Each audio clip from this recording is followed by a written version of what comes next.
4 martedì di musica, spettacolo, gastronomia. A partire dal 5 luglio Pieve di Soligo si accende alla sera e propone una serie di appuntamenti che hanno come scopo anche quello di favorire i commercianti, colpiti duramente dai 2 anni di pandemia e non solo. L'amministrazione investe 35.000 euro, le associazioni e gli sponsor del territorio fanno il resto.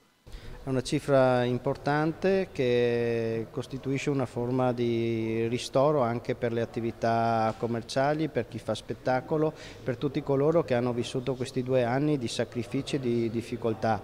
Sono una cifra che permette di realizzare e di mettere in serenità e in tranquillità gli esercizi commerciali senza chiedere a loro eccessivi sacrifici. Le serate verranno divise in 3 parti: in piazza Vittorio Emanuele musica e spettacolo, in piazza Balbi Valier eventi per famiglie e bambini, infine piazza Caduti nei Lager sarà dedicata alla gastronomia.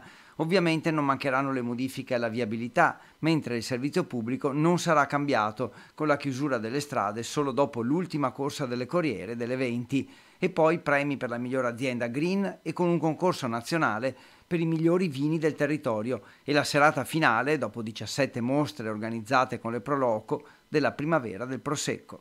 È una soddisfazione perché hanno partecipato 88 aziende, che non sono poche, e con 221 campioni.